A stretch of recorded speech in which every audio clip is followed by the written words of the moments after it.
আসসালামু আলাইকুম দর্শক, স্বাগত জানাচ্ছি নাজমাস কুকিং স্টুডিওতে। দর্শক, আজ আমি খুবই সহজভাবে একদম ব্যাচেলার বা নতুন রাঁধুনিদের জন্য আরও একটি গরুর মাংসের রেসিপি নিয়ে হাজির হলাম। এই মাংসটি রান্না করা যত সহজ, খেতে তার চেয়েও দুর্দান্ত সুস্বাদু। তাহলে চলুন আমরা চলে যাই খুব সহজে ব্যাচেলর এবং নতুন রাঁধুনিদের জন্য গরুর মাংস রান্নার রেসিপিতে। গরুর মাংস রান্না করে নেওয়ার জন্য আমি এখানে 3 কেজি গরুর মাংস কেটে ধুয়ে পরিষ্কার করে নিয়েছি। এখন এই মাংসের মধ্যে আমি একে একে সব মশলা দিয়ে দিব। দর্শক, আজ আমি নতুন রাঁধুনি ও ব্যাচেলরদের জন্য প্যাকেট মশলা দিয়ে খুব সহজে গরুর মাংসের আরও একটি সহজ রেসিপি নিয়ে হাজির হলাম। তাহলে চলুন কথা না বাড়িয়ে চলে যাই রেসিপিতে। প্রথমে আমি রেডি মিক্স গুঁড়া মশলা, এটা হলো গরুর মাংসের গুঁড়া মশলা, দিয়ে দিলাম 1 প্যাকেট।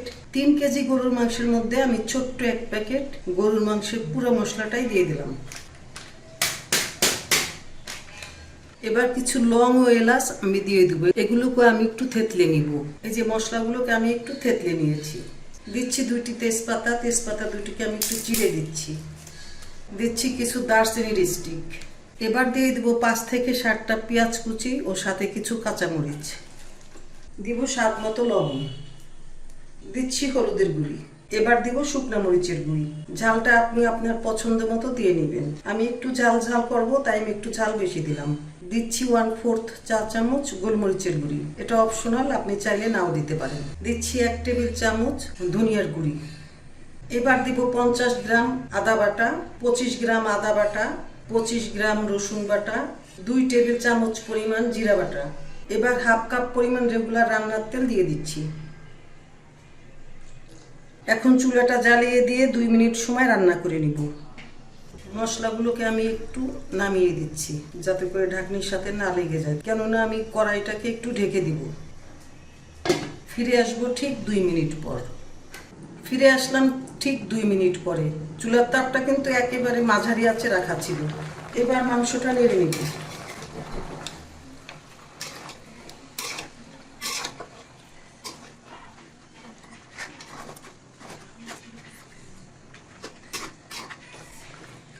গরুর মাংস তো এত বেশি প্রসেস করার কোনোই দরকার নাই।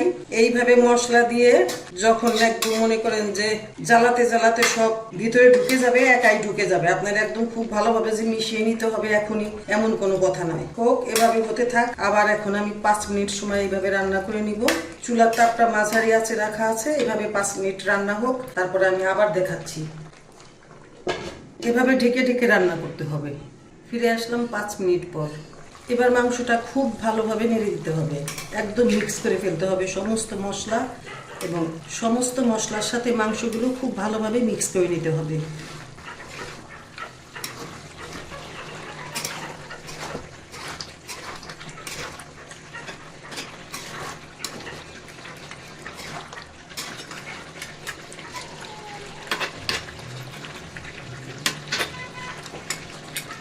আবারও আমি মাঝারির চেয়ে লো হিটে রেখে মাংসটা আবার 5 মিনিট সময় রান্না করে নিব। ঢেকে দিলাম, 5 মিনিট সময় রান্না করে নিব। ফিরে আসলাম 5 মিনিট পর। এবার একটু আবার নেড়ে নিব। দেখুন সব মিক্সড হয়ে গেছে। এবার আমি পানি দিয়ে দিব ভিতরে, গরম পানি। পানি দিয়ে দিচ্ছি আমি। প্রথমে 1 কাপ দিলাম, 2 কাপ, 3 কাপ। এখন মাংসটা খুব ভালোভাবে সিদ্ধ হয়ে যাক, আমি নেড়ে দিব। নেড়ে নিয়ে আস্তে আস্তে আমি রান্না করে নিব। এখন আস্তে আস্তে মাংসটা সিদ্ধ হয়ে যাবে। আর একটু পানি কমলে আমি এটাকে ঢাকবো। তার আগে আমি ঢাকবো না, কারণ তেলটা তাহলে ঢাকনির উপরে উঠে যাবে। এভাবে কিছু সময় রান্না হতে থাকুক। এর মাঝে আমি কিছু গোটা রসুন এবং এই যে দেখুন শুকনো মরিচের আমি পিছনটা কেটে বিচি ফেলে দিছি, এখন এগুলো দিয়ে দিচ্ছি। একটু নেড়ে নিচ্ছি। ফিরে আসলাম আবার 5 মিনিট পরে। এবার আবার একটু নেড়ে নিই।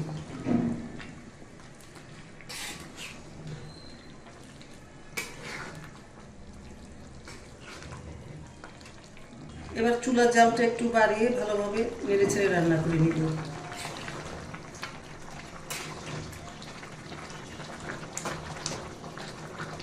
এখন আমি একটু লবণ দেখে নিচ্ছি যে আমার লবণটা ঠিকঠাক হলো কিনা।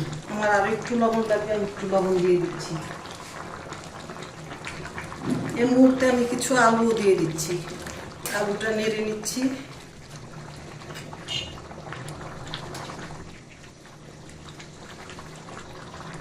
এবার আলুটা সিদ্ধ হওয়া পর্যন্ত অপেক্ষা করব। এই যে দেখুন, আমার খুব সহজে একদম শর্টকাটে গরুর মাংস রান্না করা হয়ে গেল। ঠিক এভাবে রান্না করে খেয়ে দেখবেন এটা কতটা মজার হয়। দর্শক, আমার আজকের এই ব্যাচেলর অথবা নতুন রাঁধুনিদের জন্য যে শর্টকাট একটা গরুর গোশ আমি রান্না করে দেখালাম, এই রেসিপিটি যদি আপনাদের ভালো লাগে তাহলে ভিডিওতে একটি লাইক দিয়ে কমেন্ট সেকশনে কমেন্ট করার জন্য অনুরোধ রইল। আর ভিডিওটি শেয়ার করার জন্য অনুরোধ রইল আপনার ফ্রেন্ডস অ্যান্ড ফ্যামিলির মাঝে। এত সময় আমার পাশে থাকার জন্য আপনাকে অনেক ধন্যবাদ। আপনি ভালো থাকুন, সুস্থ থাকুন, নিরাপদে থাকুন। পরবর্তী ভিডিও দেখার জন্য আমন্ত্রণ জানিয়ে আজকের মতন এখানেই বিদায় নিচ্ছি। আল্লাহ হাফেজ।